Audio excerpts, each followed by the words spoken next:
नमस्कार, मेरा नाम ज्ञानेश्वर है और आप देख रहे हैं लाइव सिटीज। देखिए, नगर निकाय चुनाव में जिसकी प्रक्रिया चल रही है उसमें ओबीसी को आरक्षण देने के प्रावधान पर, मतलब जिन सीटों को ओबीसी के लिए आरक्षित किया गया उसे हाई कोर्ट और सुप्रीम कोर्ट में चुनौती दी गई। तो देखिए, हाई कोर्ट में, पटना हाई कोर्ट में आज इस मसले में सुनवाई पूरी हो गई। 4 दिनों की सुनवाई हुई, लेकिन हाईकोर्ट ने किसी भी प्रकार का आज आदेश पारित करने से मना कर दिया। हाईकोर्ट में चीफ जस्टिस संजय करोल और जस्टिस एस कुमार की खंडपीठ में इस मामले की सुनवाई हो रही थी।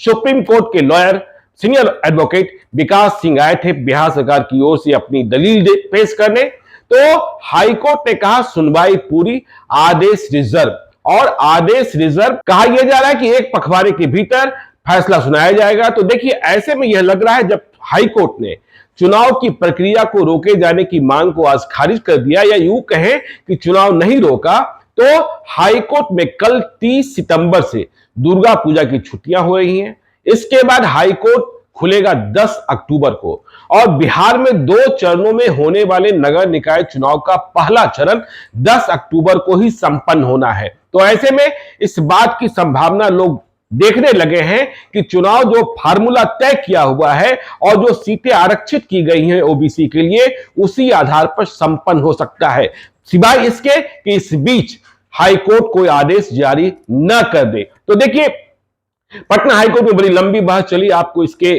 परिप्रेक्ष्य में बता दें कि मसला क्या था कि 2 सितंबर को ही इस आरक्षण को लेकर, ओबीसी के आरक्षण को लेकर लोग हाईकोर्ट पहुंचे थे। हाईकोर्ट ने राज्य सरकार को समय दिया था कि आप अपना पक्ष पेश करें, लेकिन इस बीच 9 सितंबर को यह आदेश जारी हो गया, चुनाव की घोषणा हो गई कि चुनाव कब कहां संपन्न होंगे, कौन सा सीट किसके लिए रिजर्व किया गया है। तो इसके बाद जो याचिकाकर्ता थे सुनील सिंह, वे चले गए सुप्रीम कोर्ट और सुप्रीम कोर्ट ने सुनवाई के बाद कहा कि चूंकि यह मसला पटना हाईकोर्ट में विचाराधीन है, इसलिए पटना हाईकोर्ट जाइए और पटना हाईकोर्ट इस मसले को 23 सितंबर के पहले सुने। तो सुनवाई भी शुरू हुई, लेकिन और कई पक्षकार हो गए और अपनी अपनी बातें रखने लगे। महिलाओं पर भी सवाल उठा, महिलाओं के आरक्षण पर, जबकि विकास सिंह और बिहार के एडवोकेट जनरल ललित किशोर ने कहा कि देखिए, जो आरक्षण की व्यवस्था की गई है वो संवैधानिक व्यवस्था है और इस व्यवस्था के तहत बिहार में पहले भी चुनाव हुए हैं। लेकिन जो याचिकाकर्ता थे